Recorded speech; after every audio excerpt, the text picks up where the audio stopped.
আমি শ্রী দিলীপ কুমার ঘোষ ঈশ্বরের নামে শপথ করিতেছি যে পশ্চিমবঙ্গ রাজ্যের মন্ত্রীরূপে যে কোনো বিষয় যাহা আমার বিবেচনার জন্য আনিত হইবে বা আমি জ্ঞাত হইব, তাহা ওই মন্ত্রীরূপে আমার কর্তব্যসমূহের যথাযথ নির্বাহের জন্য যেরূপ আবশ্যক হইতে পারে তদ্ব্যতি রেখে আমি প্রত্যক্ষ বা পরোক্ষভাবে কোনো ব্যক্তি বা ব্যক্তিগণের নিকট জ্ঞাপন করিব না বা প্রকাশ করিব না। মন্ত্রী হয়েছেন দিলীপ ঘোষ, দিলীপ ঘোষের স্ত্রী রিঙ্কু মজুমদার, তিনি রয়েছেন আজকে ইকো পার্কে। তার সঙ্গে কথা বলার চেষ্টা করব। মন্ত্রী হওয়ার পর কিছু বদল ঘটলো? বদল কেন ঘটবে? বদল তো পরিবর্তনের বদল, তো এবার আমাদেরকে ওটাকে ইমপ্লিমেন্ট করতে হবে। বিধায়কের কাছে যারা যেখানকার মানুষজন তারা অনেক কিছু চান। মন্ত্রী হওয়ার পর একজন স্ত্রী হিসেবে আপনি কিভাবে দিলীপ ঘোষকে দেখতে চাইছেন? উনি যত আমাদের সেন্ট্রাল গভর্নমেন্টের যত স্কিমগুলো আছে ওগুলো আমাদের ওয়েস্ট বেঙ্গলে ইমপ্লিমেন্ট করতে হবে।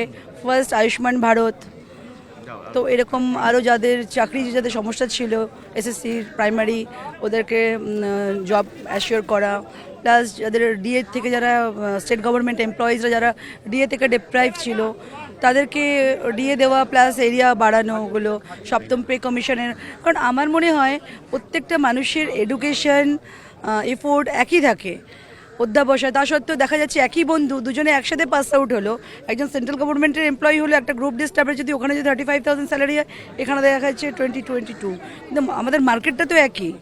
তো এক্সপেন্ডিচার ক্যাপাসিটি সকলেরই ইকুয়াল থাকলে ভালো হয় না? মার্কেটে তো দামটা ওভাবে ভ্যারি করে না ভাই, সেন্ট্রাল গভর্নমেন্টের এমপ্লয়েড এখান থেকে পারচেস করো, স্টেট গভর্নমেন্টের, তো এটা হওয়া উচিত না। যেরকম সিকিমেও আছে, তো ওরকমই আর কি স্যালারি লেভেলটা বাড়া উচিত, ইকুইভ্যালেন্ট অফ সেন্ট্রাল। তো এই সমস্ত বেসিক জিনিসগুলো করা প্রয়োজন। তারপরে সবচেয়ে বড় কথা যে অভয়ের যে ঘটনাটা, এই কেসগুলোকে নতুন করে রিস্টার্ট করা উচিত এবং দোষীদেরকে শাস্তি দেওয়া উচিত। আপনার সঙ্গে কালকে দেখলাম মুখ্যমন্ত্রীর কথা হলো, কি কথা হলো, কি শুভেচ্ছা বিনিময় করলেন? হ্যাঁ, উনি খুশি হলেন। মানে যখন আমি গেলাম আমার হাজব্যান্ডকে বললাম চলো আমাকে একটুখানি ওনার সাথে একটুখানি আমি কথা বলবো, তো হ্যাপি হলেন, বললেন এই তো ম্যাডাম মিনিস্টার এসে গেছেন, তো হাসি মজাক একটু আধটু হলো, আর বললেন আমাদের একসাথে মিলেমিশে কাজ করতে হবে।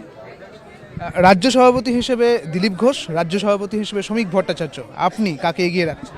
আমার হাজব্যান্ড দিলীপ ঘোষ মহাশয়কে। হ্যাঁ, এটা আমি বলে নয়, সকলেই ওনাকে এগিয়ে রাখবেন, কারণ উনি অনেকটা সময় দিয়েছেন আর অনেকটা উনি আউটপুট দিতে পেরেছেন, যেটা প্র্যাকটিক্যালি প্রুভেন। এটা আমি কিছু বাড়তি বানিয়ে বলছি না, নিজের লোক বলে বাড়িয়ে বলছি, সেটা ভাবার কোনো কারণ নেই। দৌড়ঝাঁপ গেল এবং নির্বাচনে প্রচুর মানে কি বলবো ব্যস্ততা কাটলো। এই হয়ে গেছেন উনি, গলা বসে গেছে ওনারও। এবার কি একটু ছুটি অবসর নাকি? দিনে মানে 6 থেকে 7টা প্রোগ্রাম উনি করতেন, মর্নিং থেকে স্টার্ট হতো, আরও বেশি তো কম না। আমি খড়গপুরেও দেখেছি এরকম শিডিউল থাকতো। মন্ত্রী হওয়ার পর স্ত্রীর কিছু চাওয়া পাওয়া থাকবে না? একটুখানি বাইরে যাওয়া বা কিছু হবে না? এটা তো মানে ইলেকশনের মধ্যে থেকেই বলছিল যে লাস্ট ক্যাম্পেইনের পরে যাবো, কিন্তু তারপরেও আবার ওদের ট্রেনিং ছিল জেলা ভিত্তিক কাউন্টিংয়ের, তো এই করে সেটাও হলো না। রেজাল্ট ব্যাক টু ব্যাক তো একটার পর একটা অকুপাইড হয়েই যাচ্ছে। আমি বলেছিলাম আগেই চলো, পরে সব কিছু হয়ে গেলে কিন্তু তখন আরও বেশি হয়ে যাবে। এখন দেখা যাক, মানডে থেকে হয়তো অফিস শিডিউল স্টার্ট হয়ে যাবে। কালকে মন্ত্রিত্বের শপথ নেওয়ার পর প্রধানমন্ত্রীর সঙ্গে হাসি মুখে মন্ত্রী দিলীপ ঘোষ, কি কথা হলো কিছু বললেন? আমি হয়তো ব্যক্তিগত বিষয়ে আমি হয়তো জানতেও চাই না। মন্ত্রিত্ব পাওয়ার পর স্ত্রীকে কিছু বললেন শেষবার? দেখুন, এগুলো আপনাদের মনে হচ্ছে, সত্যি কথা বলছি, আমরা যারা মানে মিশন ওরিয়েন্টেড হই না, দ্যাট মিন কিছুটা করার, আমাদের কাছে এটা মনে হয় একটা part of life, part of responsibility. এগুলো আমরা কিন্তু বুঝি না, পাবলিকভাবে এই বোধহয় বিশাল কিছু পেয়ে গেল। আমাদের কাছে মনে হয় যেরম উনি ছিলেন, আমি যেরম রিঙ্কু ছিলাম, সেরমই আছি, সেরমই থাকবো। মাঝে মাঝে একটু ভিড় দেখলে তখন হয়তো সবাই একটু মনে হয় যে মেবি হাতে কিছু একটা, ইন্টারনালি অতটা বুঝি না। মা বলছেন ছেলে ডানপিটে নয়, কিন্তু ডানপিটে না হলেও লাঠি ঘোরাচ্ছেন, গদা দেখাচ্ছেন। বউ কি উনি নিজে তো বলেন যে ডানপিটে পুকুরে ঝাঁপ দিয়ে স্নান করতেন, গাছের ওপর থেকে এইসব করতেন। আমাকে কেমন ডানপিটে?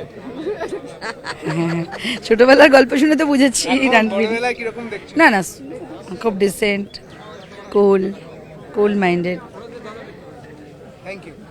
একদম খুশ মেজাজে রিঙ্কু মজুমদার, মন্ত্রী দিলীপ ঘোষের স্ত্রী, তিনি আজ ইকো পার্কে, তার সঙ্গে কথা বললাম। তিনি বলছেন একদম কুল মাইন্ডেড তার স্বামী দিলীপ ঘোষ। ক্যামেরায় খোকনের সঙ্গে সুদীপ্ত, নিউজ 18 বাংলা।